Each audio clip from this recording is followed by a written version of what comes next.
Hello, beauty. I am Jennifer Ness Schmidt, coming in as Divinely Jennifer, recording this outside today because my daughter has turned my office into a disaster zone while she is visiting. But I wanted to make you guys a video around the solstice, or excuse me, the equinox, which is coming up on Friday evening, Saturday morning, Saturday evening, depending on where you are located in the world. The sun will officially be making his entrance into Libra at 11:49 p.m. Pacific Daylight Time on the 22nd and 2:49 a.m. Eastern Daylight Time on September 23rd, 2023, ushering in the season of autumn in the Northern Hemisphere and spring in the Southern Hemisphere. And this is a favorite time of year for so many of us. The Northern Hemisphere, we're graced with dew-filled mornings, cozy sweaters that have been waiting months to be worn again, and an array of natural color that only Mama Gaia could actually create. For those of you in the Southern Hemisphere, you know, just your spring and the getting out of winter, being able to wear shorts again, t-shirts, all of that stuff. So this is it's a change of season. It's a time for all of us to embrace these changes that are coming.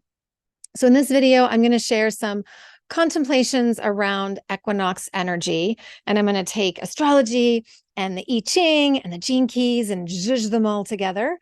And then I'm going to move into a short guided meditation around this energy. Now, you can use this meditation at any time of year when you need a little inspiration to find some balance between doing and being.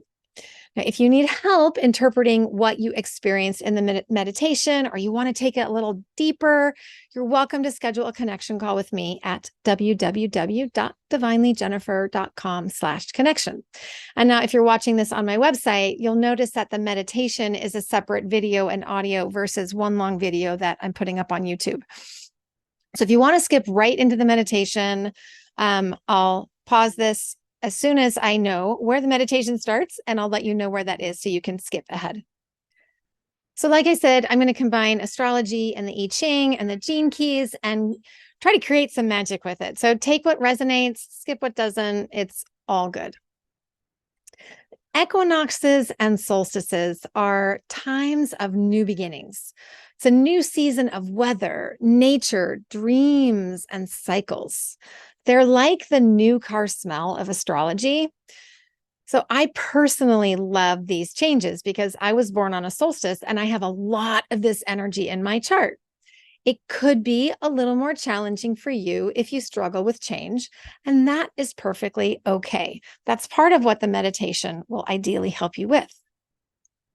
No matter what your feelings about change, though, equinoxes and solstices are portals that can catapult us into new adventures in any area of our life, whether that's health, wealth, love, career, travel, family, where we live, home, you name it. Anything is game when it comes to a solstice and an equinox. So when we have these solstices and equinox in astrology, we refer to it as cardinal energy. So these are the signs of Aries, Cancer, Libra, and Capricorn. So not only is the sun right now moving into Libra to join go-getter Mars and diplomatic Pallas Athena, but we also have this ongoing T-square and conflict with power-hungry Pluto in Capricorn and the nodes of fate. So the north node is in Aries and the south node is in Libra. Now, this T-square, this conflict, should pretty much abate by the end of the year. But basically, it translates into ants, not only in your proverbial pants, but in the collective as well. It's a restlessness. I mean, after all, equinoxes and solstices occur on what in astrology is called a world point. It's 0 degrees of the cardinal signs, which means that what gets seeded at this time can impact us on a global level. As one of my very favorite astrologers, Anne Ortley, says, be very intentional about what you're putting out into the world right now, because it will reverberate for time to come, whether you want it to or not.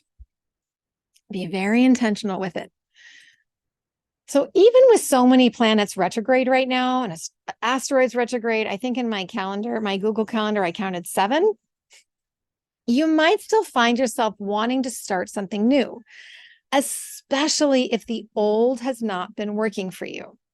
This is often a good thing, so long as you have completely harvested as much as you can from the summer crops, and or you are ready to let go of what hasn't been serving you. Now, it could also be that you are taking what you planted in spring and summer and growing them into something new. I mean, with all the transformation that so many of us have been experiencing this year, we are ready to take that transformation and start physically embodying it, not talking about it, not journaling about it, not pulling oracle cards about it, not visualizing it, but actually taking ownership of who we are at a cellular and spiritual level. Then taking action from this new place of embodiment. So that's the astrology piece. Let's talk about the I Ching part. So this time, this solstice, is represented in the I Ching by the 46 gua or hexagram, and it's wood underneath earth growing upward. Now imagine growing towards the light of the sun without hindrance. And when we take the initiative, we grow freely. But we must make the effort to seek the sun and the light. We can't just be holed up in the living room with the curtains closed, watching Netflix and thinking that our life is going to somehow magically transform. That's good sometimes when we need a break, but it's not great for an MO, kind of like an all the time kind of action. There's nothing fake or artificial about a seed reaching for the sun when it's in the earth and it just breaks through the earth. You know, the soil leaves that little bit of space for it to find the sun. That seed is confident and sincere and truthful. Now, in pure Libra fashion, we know that people need each other. Libra astrology is very much about one-to-one connection, one-to-one relationships. Now, people will support each other's initiatives when the goal seeker is sincere and truthful. So you can put something out there in the world, but if you're not sincere and authentic about it, it's not going to resonate with people. But when you're sincere and truthful about it, it's going to resonate with the right people. It's got to be authentic. And cultivating a strong character and building trust with people, right? It takes effort. You have to be steadfast. You can't just be willy-nilly like, oh, that term, a fair weather friend.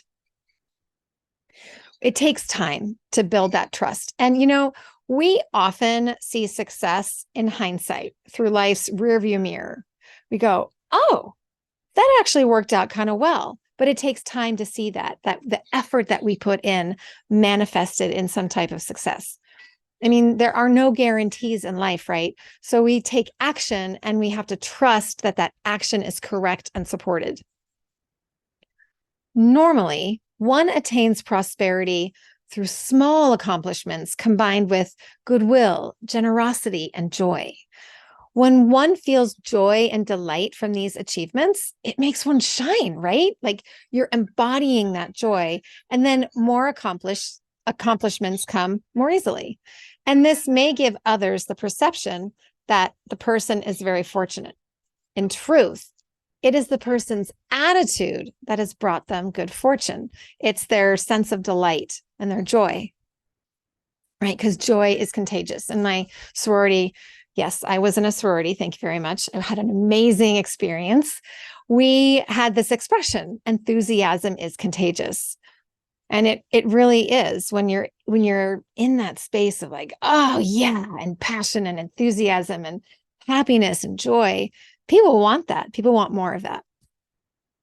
Now, in balance to the initiative and taking the initiative and creating these accomplishments for ourselves, moving into these achievements, we must also be receptive to receiving. So you think of, again, I'm going to use this analogy of nature. The soil yields to the growing tree, right? So this little tree is coming up in the soil, and the soil has to move away to make room for its roots and its trunk. So it's growing as the tree grows. But in doing so, the soil becomes more fertile from the tree's gifts and, from its compost and the energy and the life that it brings to make that soil more fertile. The tree doesn't hesitate when it sees the space the earth has created for it. It just ascends gently and gracefully and slowly up into that space. It receives the space that the soil has left from it, or left for it, rather. And we learn a lot from the symbioses of nature, right? These beautiful partnerships which thrive in a balance of giving and receiving. We also learn from a parasite like mistletoe or an ivy that wraps around a tree. Parasites don't understand this balance, and they may even eventually kill its host, thus cutting off its own supply for survival. Perhaps you have relationships. Like I said, Libra is all about relationships that are like this. They're out of balance, where one person or situation drains the light and vitality from the other. And if you do, gently observe how these relationships sap your vitality and confidence. It is such a beautiful thing to watch someone reclaim their light and correct this balance. I do it with clients all the time, where we see that there's this energy of imbalance in a relationship. And when they reclaim their vitality from that other person, it's so juicy. All right, so that's the I Ching part. And now let's move into the gene keys part. So that would then be the 46th gene key, which is the shadow of seriousness, the gift of delight, and the city of ecstasy. Ooh, I just love that word, ecstasy and delight. And you just say that, and it just makes you feel all delightful, right? Versus seriousness, we get so serious all the time in life. Yeah, sometimes you got to be serious, but you got to also find the delight. So this gene key is all about the physical body, the way that our physical body attunes to our attitude. So really, this gene key is all about embodying our attitude. What we embody is what we manifest.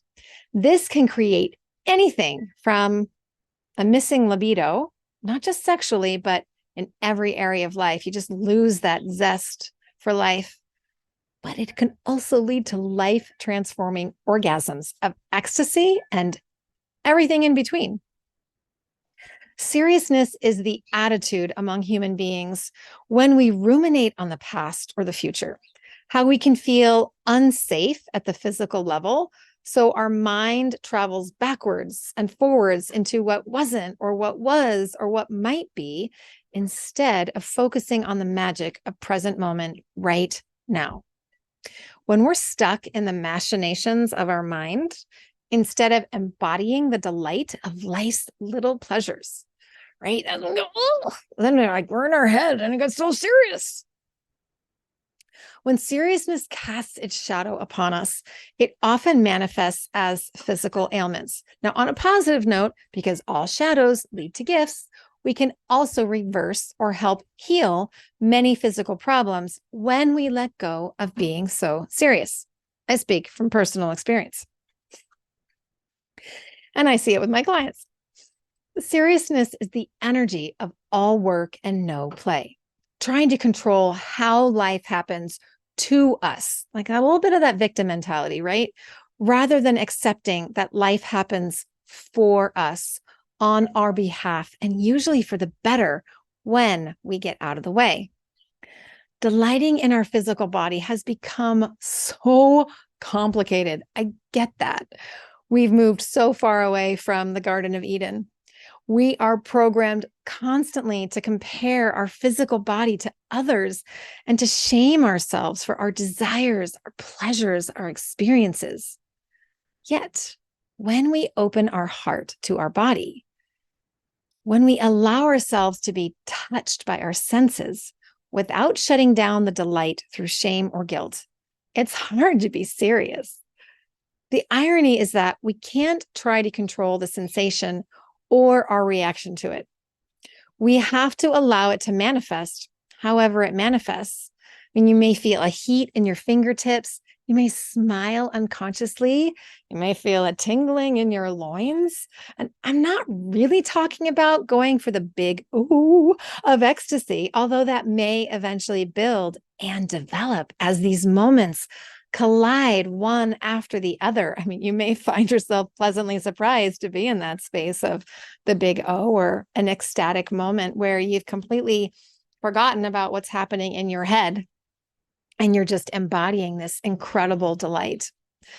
Right now, aside from the big O, I'm talking about life's little pleasures. Deeply inhaling the scent of a rose, watching the sky turn indescribable colors during a sunrise, as I did this morning, and then posted it on Instagram because it was so stunning. Letting a bit of dark chocolate melt on your tongue, hearing a cat's purr, or even massaging your feet after a long and vigorous hike. I want to read you a quote from the Gene Keys book by Richard Rudd. And he says, "Delight is the sense of freedom that emerges from an appreciation of the richness of being alive." Let me read that again. Delight is the sense of freedom that emerges from an appreciation of the richness of being alive. And that's from the Gene Keys book by Richard Rudd, page 359, if you're wondering. And it's with these moments of gleeful delight that we can begin to reprogram our body, our cells, and start trusting in ourselves and the divine. I've said for years that the divine has my back, and I believed it. But you know what? I didn't truly embody this until recently, like literally in the last month. It took a moment of major surrender during a healing crisis to break through the stubborn blood-brain barrier and get it into my cells. And I said in a previous video, like, I don't want it to take a healing crisis for you, but it might. You know, so many of us are experiencing these transformations and healing crises. Sometimes that's what it takes for us to truly surrender. So let's circle back to the beginning of this video when I was talking about the I Ching. To nourish the seed of an idea or imagination, we take inspired actions based on initiative, which is the energy of the equinox. However, there's a caveat to that. If we try to control the outcome of what we're planting, we've completely missed the point. Instead, if we allow ourselves to surrender the outcome to the hand of grace, we may actually be delightfully surprised by the actual outcome, which could be far more delightful than what we envisioned in our limited human brain. My wish for you on this equinox portal is to find the balance between the inspired initiatives and seedlings of your mind, these ideas, and the delicious surrender of your physical being through your heart. And to help you with this, as I mentioned, I've written a short guided meditation and a few journal prompts, which I'll post below. If you need to, I encourage you to pause this video if you're watching it on YouTube for a moment to grab a journal or some paper and a pen so that afterwards you can jot down what came to you during the meditation. Then come right back. And if you're on my website, you'll just click to the next video or audio. And I ask you, if you find this video worthwhile, please consider making a small donation via my Ko-fi page, which I'll post, or better yet, book a connection call or a reading with me. I've posted the links below, so it should be easy for you to find.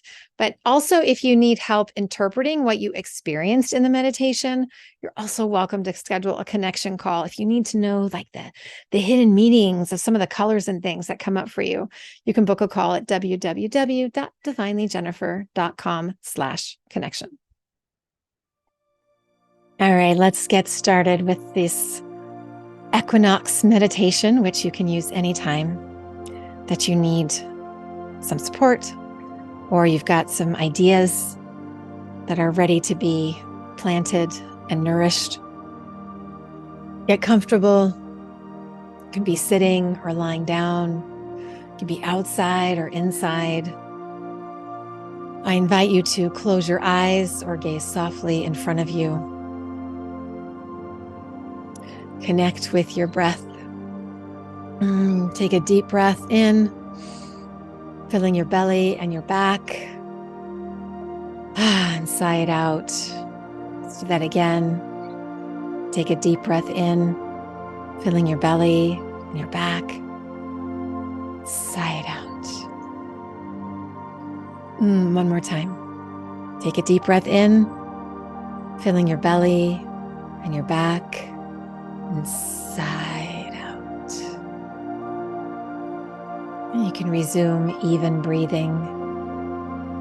You might want to count to 5 on your inhalation and 5 on your exhalation. And it's okay if you'd rather let your breath flow naturally.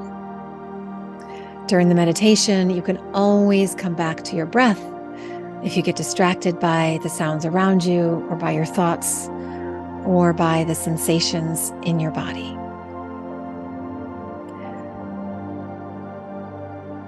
I invite you to focus your energy on your solar plexus. This is the area of your belly between your ribs and your breast, your ribs, and your belly button. Gently place a hand there if you'd like, and breathe into that space. As you breathe into this area of your belly, it begins to grow warm. In your mind's eye, you can see it beginning to glow, a gentle light within you. What color is the light? See it expand with your breath. Ever so slowly, this light rises to the surface of your body. Eventually, it emerges from your being and comes to rest a hand's width away from your body. As this light is shining there, a little cherubic angel appears next to you. You feel its contagious, childlike energy. It smiles and giggles at you, and you can't help but smile back. This little being feels familiar, and you instantly trust it. The angel cups its hands underneath the glowing light. You can feel how delighted the angel is to be in the presence of this light. Perhaps the angel coos, or sings, or hums, or giggles some more. But the light responds to this angelic being by glowing even brighter. This makes the angel delight even more, and the light responds by glowing brighter still. Quietly, so as not to startle you, the angel begins to speak softly to the light, which begins to change color in response to hearing the sweet voice. The angel turns to you, still smiling, and tells you that the light is a seed of an idea or imagination within you. Then it tells you what the idea is. Take note in your mind what the idea is and then let it go. Come back to your breath. You might feel pleasure, excitement, fear, anticipation, anxiety, or something else, or all of the above when you hear what the angel tells you. Surrender to whatever emotion or sensation you're feeling. Trust that this benevolent angel is here on behalf of the divine to support you and bring you delight. Breathe into any tension in your body and see if you can soften and let it go. The angelic being lets out a sigh to help you soften, then tells you to watch for a specific sign from the divine. Take note of that sign. You know from the angel's smile that when you see, hear, or experience the sign, to trust that it's time to take aligned action to help the seed grow. Slowly, the angel removes its hands from beneath the glowing light, and the light gently merges back ever so slowly towards your solar plexus before dissolving into your entire being. You might experience goosebumps, a flush of warmth or pleasure, or nothing at all. It's all good. The angel then leans down to kiss you at your third eye, that magical portal between your eyebrows, before disappearing into the ethers. Allow yourself to feel the delight and pleasure from the touch of the divine, from that very gentle kiss. Rest in this space for as long as you like. When you're ready, allow your breath to bring you back into the physical realm before moving your fingers and toes, getting in a good stretch, and opening your eyes. I love you. I'm Divinely Jennifer, and I'll see you the next time.